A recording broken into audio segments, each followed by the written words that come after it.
Hi there, and welcome to the Creative Operations Podcast. I'm your host, Kevin Groom, and in this podcast, we'll be talking with creative operations leaders in all kinds of industries, from franchising to finance, from healthcare to hospitality and beyond.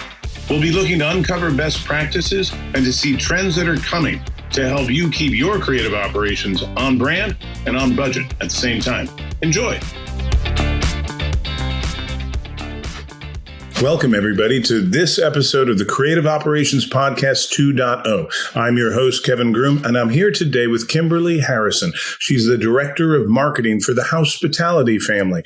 And Kim, it's really a pleasure to have you here, so thanks for joining us. Thank you for having me. It's great to be here. Absolutely. Now, on the Creative Operations Podcast, our family of listeners always likes to hear a little bit about your journey into this somewhat unique world of creative operations. So tell us a little bit about that. Sure. I have a very just long and winding background. I've worked in practically every industry, from obviously restaurants to higher education to education technology. But here I am back in the restaurant industry, which is where I have my roots. The HOUSEpitality Family is a restaurant group that's based in Richmond, Virginia. We've been around since the 1980s. Currently, we have 3 different concepts with 9 locations scattered across Richmond. So very robust restaurant group that's been here for a long time. And we've loved being part of this community for as long as we have. Well, that's great. You know, in the restaurant business, as I was thinking about that, you guys have been affected in so many different ways by the past 3 years. You know, the ups and downs, both creatively from a brand perspective and operationally. So I wanted to just start there and hear how the pandemic and everything associated with it has affected the restaurant business from your perspective in the creative operations kind of realm. Can you tell us a little bit about that? Yeah, sure. It's not news to anyone that the pandemic has been hard on our industry. We were fortunate to have weathered it pretty well. We still have 9 restaurant locations. We actually opened a location within the last year, so we're doing pretty well. So we're lucky. Aside from having to close restaurants and go, almost virtual as a restaurant group, which is impossible to fathom. On the creative operations side, we had to really think about how we connect with our people, especially when so much of what we do is in person, and that went away during the pandemic. From a marketing operations perspective, we had to really take a step back and think about, how else can we reach people if we're not seeing them in our stores? And so that was probably our biggest challenge when I joined the company. I joined as the pandemic was ending, if we can truly say that it has, in May of 2021. And so a lot of my focus was on looking for ways to connect with people we hadn't seen in a couple of years who may have been regulars. Reaching new audiences who may have moved to the city during the pandemic, who didn't have the opportunity to experience our restaurants before everything closed down. And so it forced us to, really think creatively and become more agile and a little bit more nimble. Those are challenges that we're still figuring out even now, but I think we've come a long way in the last year and a half or 2 years. That's interesting, especially in the aftermath, as we've started to see folks returning to dining and really with great enthusiasm. Have you guys found that some operations or some locations are doing much, much better than others? Do you find it geographically localized, or has it been a rising tide across the entire family? I think it has been location specific. 5 of our 9 restaurant locations are based near some kind of body of water. And so, of course, those were the ones that tended to see people coming back more quickly. Sure. There's opportunities for outdoor dining for those who weren't quite ready to eat indoors again.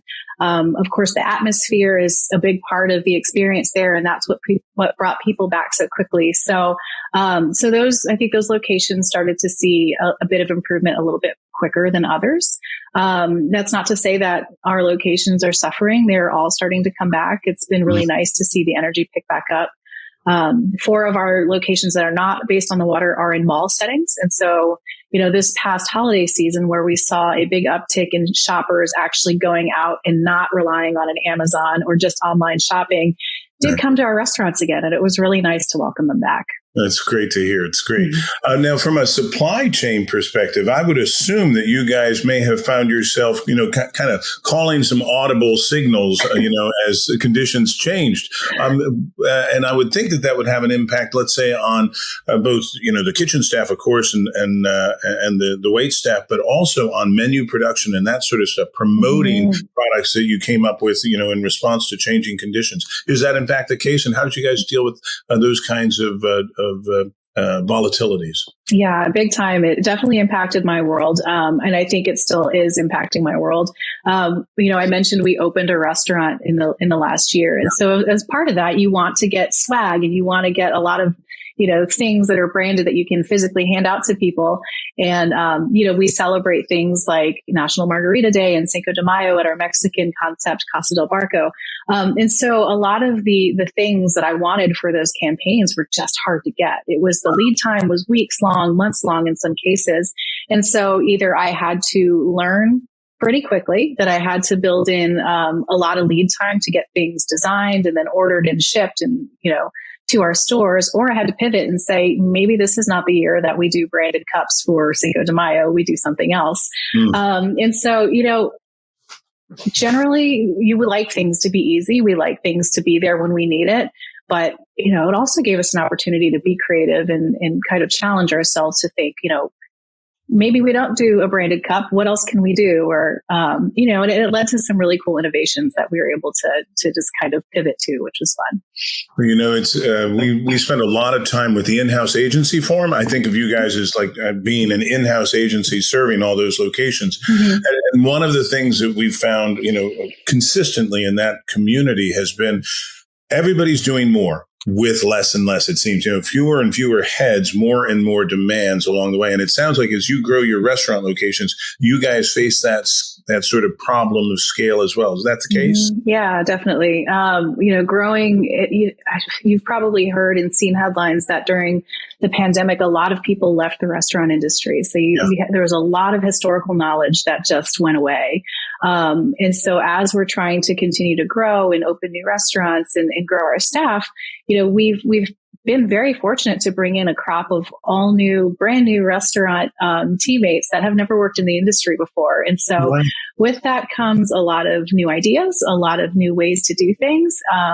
And, it's a shame to have lost a lot of the veterans that left the industry.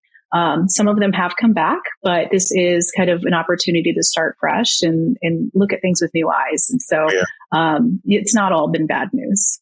That's good to hear. So tell us a little bit about sort of the way you guys support your locations. How big is the team and how does it work out of a headquarters, or are you guys, like so many others, 100% virtual? How's that working these days? So the team is me. I am a party of one, running marketing for 9 restaurants. I do work from home, with our locations scattered throughout the Richmond area.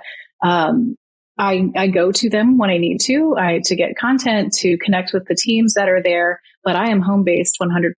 That allows me to shift my focus from one concept to another pretty quickly. It is challenging, but we found ways to make it work, and it keeps me busy and it keeps me sharp, and I'm grateful for it. Yeah.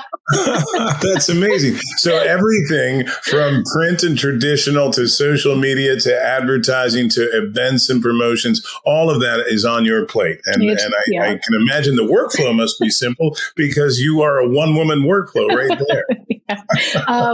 It's forced me to create some new processes, to rise to all of the needs of all of our restaurants. But it's been good. It's made me a better marketer, I think, because I have to be very choosy about where I spend my time. And a lot of what I do, I try to have data-driven decision making, which, is like the golden nugget in marketing. You want to know that your campaigns are performing and that you can, quantitatively show that. And so I spend a lot of my time looking for solutions for that, just so that I know that the work I'm putting in is actually producing results for us. So, that's fascinating. So when you are working with one of the concepts or one of the locations, do you feel like the flow is from your sort of creative notions down to the restaurant, or do you often find that they're sort of pushing up and saying, "Hey, we need some help here because we're seeing decreased demand or competitive threats"? Or which direction does it flow mostly?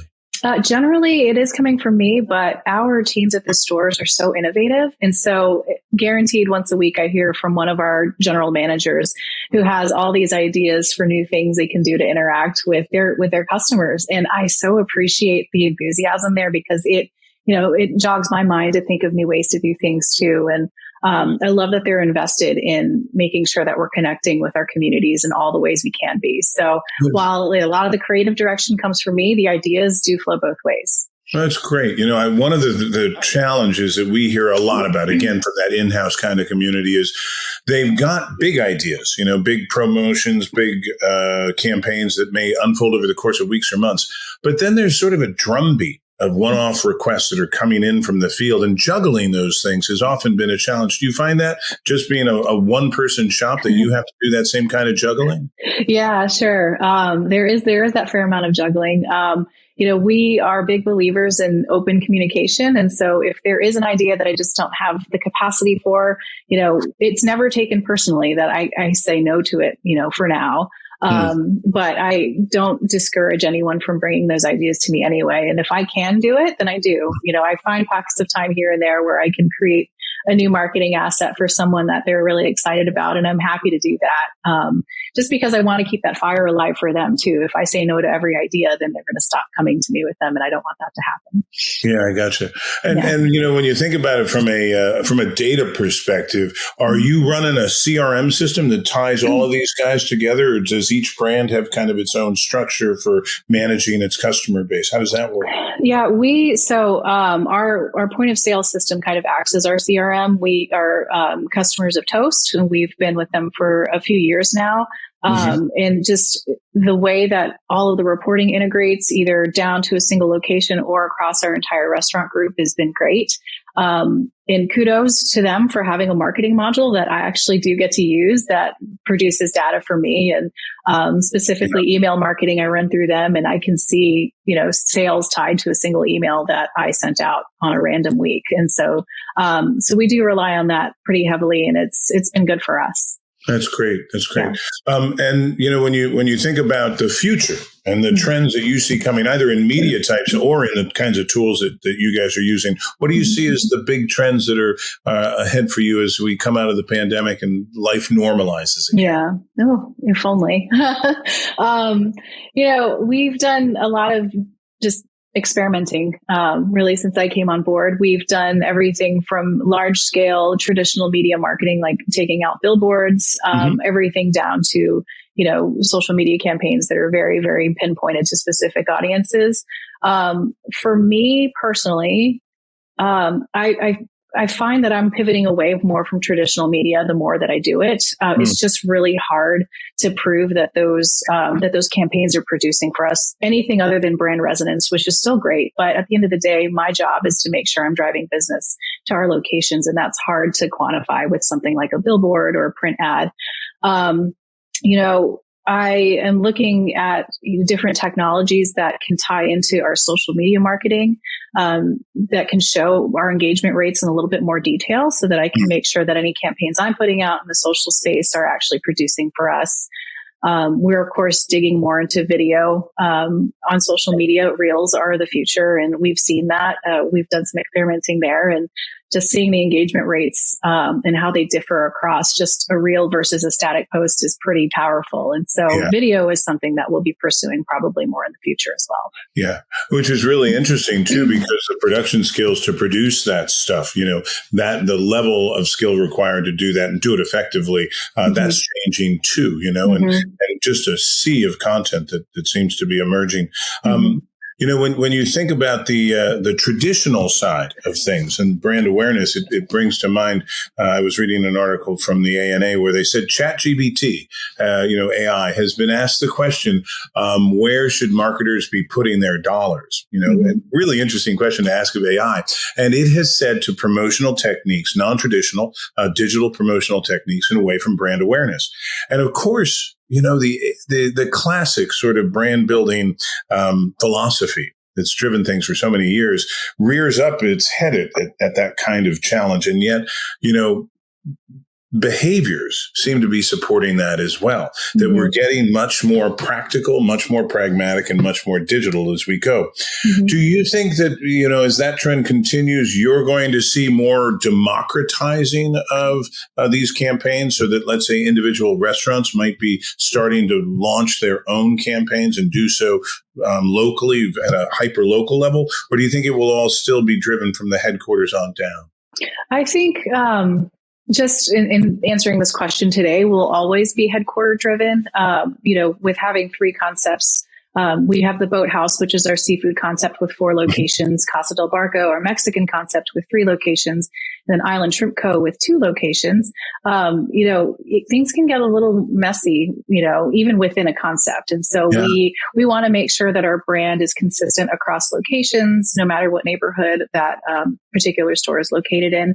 And so we'll always have some centralized aspect to what we do in marketing for this restaurant group. With that being said, I just said that these stores are located in neighborhoods. And so there will be opportunities at the store level to create, distinct campaigns that connect directly with the people right around their store. An example I'll give is we have one Casa del Barco that's located in the area on the Canal Walk, a very historic part of Richmond. We've got a big, beautiful patio there, and that is somewhere that people take their dogs to a lot. And so I've, worked with the general manager there to talk about ways we can partner with, some nonprofits that service animal owners or dogs. And so, that will be a specific campaign for that store because of their location. But otherwise, overall brand stuff will still come from me, at my home office here. But we do allow a little bit of freedom to connect directly with the communities. I think that's important. That's great. Freedom within a framework is a phrase we always use, and it sounds like that's exactly what you're providing. Yeah. Also, on that pet-driven nonprofits, I'll send you the name of an organization that I think you might really like. Their mission in life is to find lost pets. So they have communication tools with police departments around the country to find lost pets. It might be something that would be, a good one. I believe they operate in Richmond. Our CTO is actually from Richmond. So I'm going to tell them to stop in on one of your locations very soon. Definitely. So that's awesome. Well, listen, I want to say thank you for joining us today. This has really been an enlightening conversation, and we appreciate you spending time with us. So, and everybody, stay tuned for the next episode of Creative Operations, and thanks for joining us today.